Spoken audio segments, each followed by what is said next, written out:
Bom dia a todos. Nós escolhemos o curso básico de Sistemas de Informação da GenCursos e apresentaremos alguns dos conceitos que aprendemos a vocês. Antes de tudo, falaremos das questões técnicas do curso. Ele conta com 28 aulas de pura teoria, com a promessa de um certificado gratuito no final. Ele foi criado pela VUNESP e tem uma filosofia de apresentar sistemas de informação dentro de uma organização. Sendo assim, no decorrer do vídeo apresentaremos a todos vocês conceitos organizacionais, mas sempre ligando com sistemas de informação, porque essa é a proposta do curso. Para quem tiver interesse, esse curso pode ser encontrado na plataforma GenCursos ou até mesmo no YouTube, no canal da VUNESP. Para finalizar essa questão técnica, nós separaremos o vídeo em 3 dimensões, em 3 divisões, e começarei apresentando o primeiro a vocês. Falando sobre SIs, Sistemas de Informação Divisão 1. O curso ele inicia com algumas definições básicas do que são sistemas, dados, informações e sistema computacional. O termo sistema descreve um conjunto de segmentos organizados e conectados que formam parte de algo maior. Ele está ligado a qualquer área do conhecimento, sendo ela astronômica, fisiológica, social ou qualquer outra. O sistema tem em sua composição dados diversos que conectados formam sentido. Falando em dados, também vimos qual a relação de dados e informação. Dados são fragmentos de uma informação, eles são apenas partes sem conexão que sozinhos não possuem valor algum. Agora, reunidos, geram algo que chamamos de informação.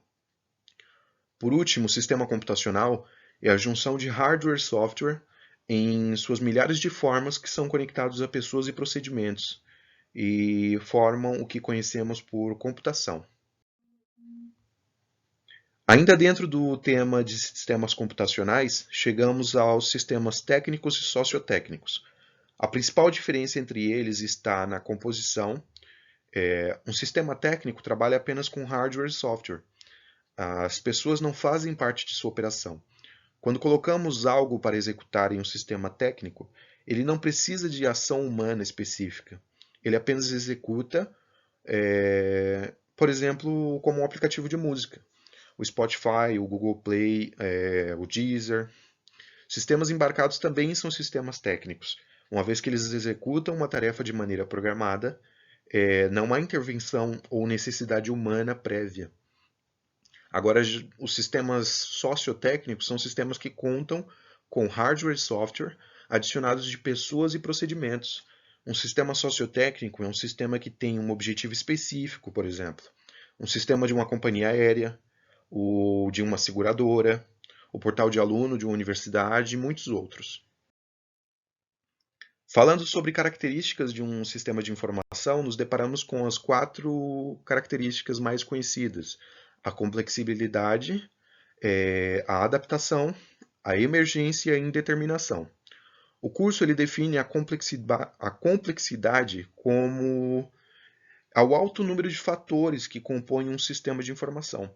São muitas partes que, apesar de estarem ligadas, são de alta complexidade, por serem interdependentes, não servirem de forma linear e poder ligar qualquer outra parte do sistema. A segunda característica liga o interior ao exterior. Quando se fala de um sistema adaptável ou não adaptável, o objetivo é mostrar se o sistema está ligado ao seu ambiente externo ou não. Quando o cenário muda e o sistema também muda, definimos ele como um sistema adaptável. Agora, quando o ambiente muda, mas o sistema permanece o mesmo, dizemos que ele não é adaptável. Simples assim. A emergência vem do termo emergir e está relacionada ao comportamento gerado pela soma de todos os componentes do sistema. Um comportamento emergente, uma visão mais ampla, uma vez que não há sinal emergente em partes isoladas do sistema. Por último, a indeterminação está ligada ao resultado do SI. Quando colocado uma informação, o resultado final que o sistema gera não é garantido. Ele não é garantido justamente porque diferentes pessoas utilizam o sistema e o resultado pode ser diferente, ele pode ser distinto para cada usuário. Enfim, falamos sobre o que são sistemas, a diferença de dado e informação, sistemas computacionais, técnicos ou sociotécnicos, as características dos sistemas, mas até agora não respondemos as principais perguntas quando o assunto é sistema de informação. Bem, o sistema de informação existe para gerar informação e até mesmo conhecimento de uma organização. Há uma organização.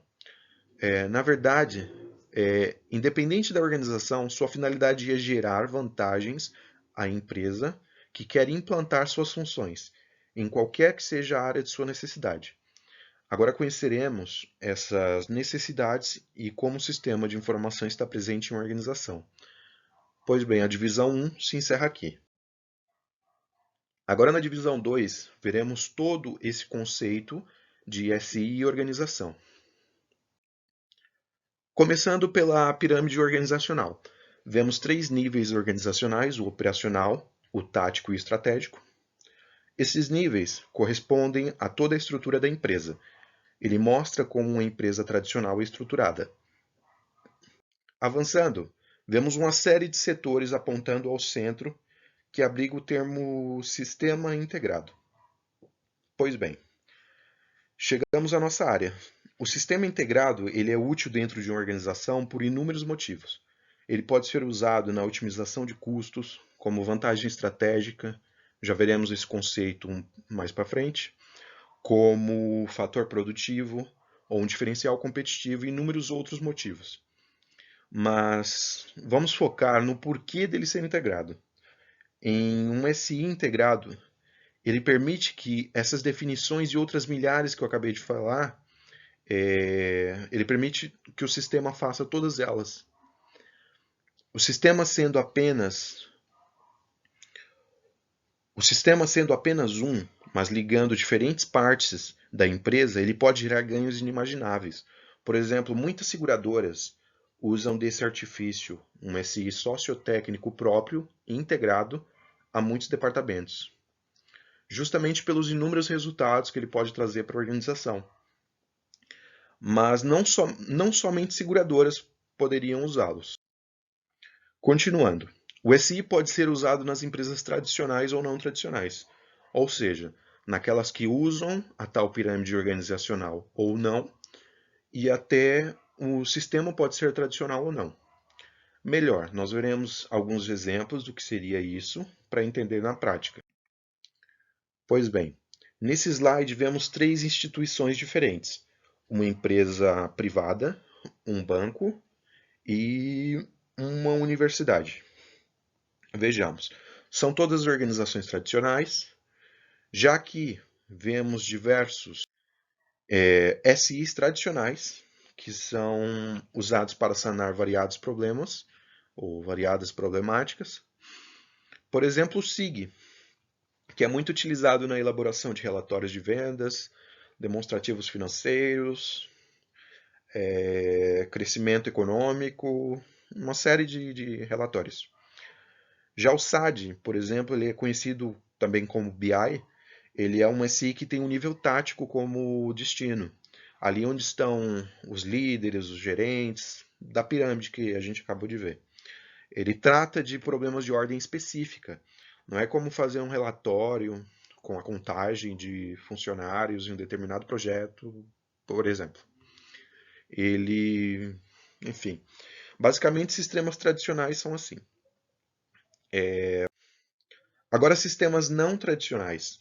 Estamos um pouco mais familiarizados com 2 deles, pelo menos, que aparecem na tela. Por exemplo, as redes sociais. São sistemas não tradicionais, porém também são SIs. Afinal, eles armazenam dados, eles processam os dados, eles geram informação e até mesmo conhecimento. São sistemas interativos. A cada dia são incorporados maiores funcionalidades, fazendo com que eles se tornem mais complexos. No meio, vemos um que não é tão conhecido assim.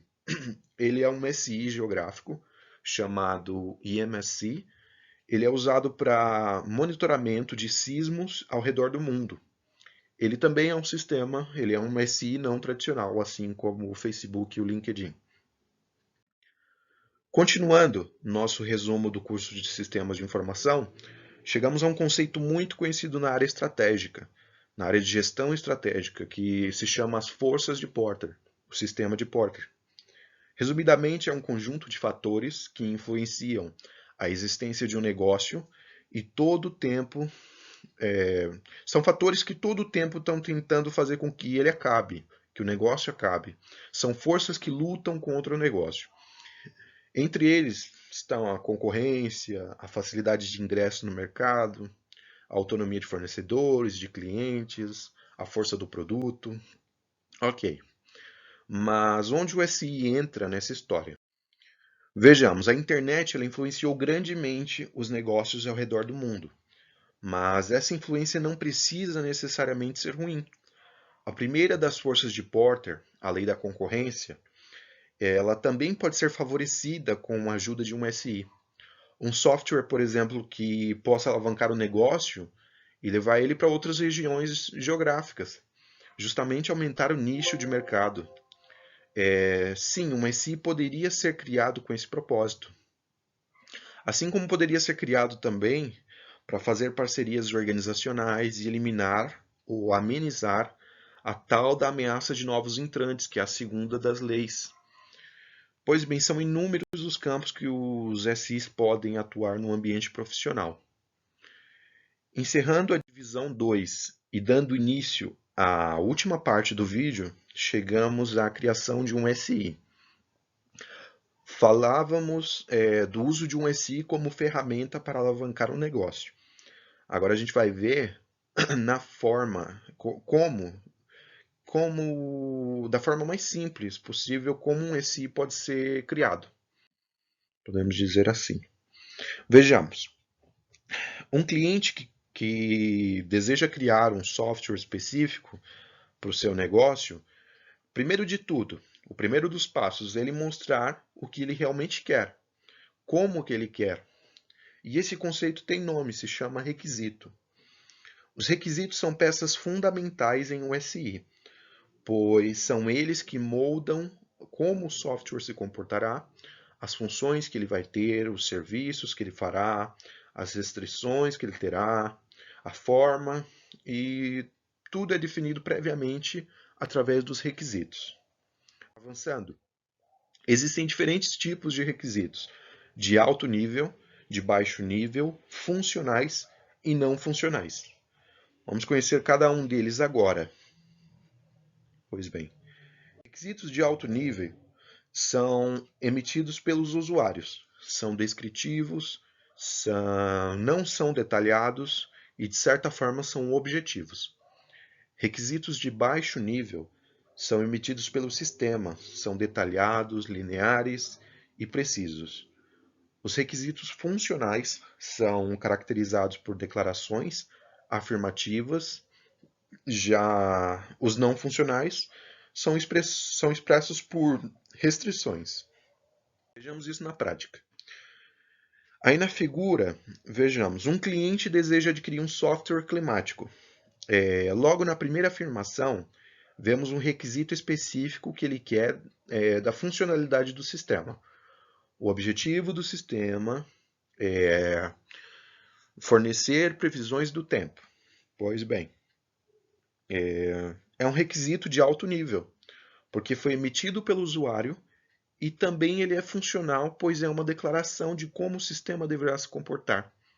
Logo abaixo, nós vemos uma espécie de sugestão de como o sistema deverá atuar. Está detalhada a técnica, o que caracteriza um requisito não funcional e, de certa forma, vem com uma condição. A emissão da previsão deve ser feita em até 10 segundos. É uma restrição, o que caracteriza um requisito de baixo nível.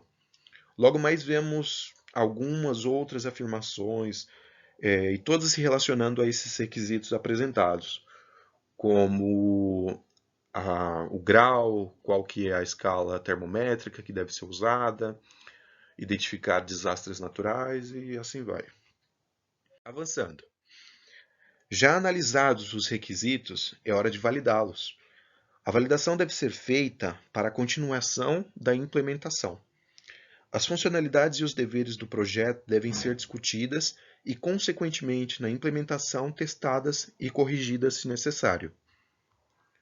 Partindo da ideia de que o SI já tenha sido criado, é hora da implantação.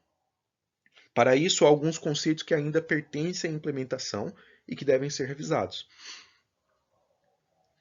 A união das partes interdependentes do sistema é necessária para que seja criada uma versão do projeto. Falando em projeto, o escopo, que deve ter sido idealizado até mesmo antes dos requisitos, ou assim que os requisitos chegaram, também é um processo de implementação. A garantia da qualidade consiste na revisão do projeto. Porque, por exemplo, por que o projeto deve ser revisado? Pois bem, um código-fonte pode ter sido mal inserido, um requisito que pode ter sido validado de forma incorreta, ou até mesmo um requisito que pode não ter sido implementado ou não ter sido respeitado no processo de implementação. E são todas questões que podem ferir a qualidade do sistema. E para isso é necessário a revisão antes de implantar o sistema. Por fim, já implantado, resta apenas garantir a manutenção periódica desse sistema e fornecer também os documentos do sistema em questão, assim como o manual do usuário, de instalação e, por fim, um manual de configuração. Pois bem, esse foi um apanhado geral básico do que aprendemos no curso de Sistema de Informação Básico. Muito obrigado.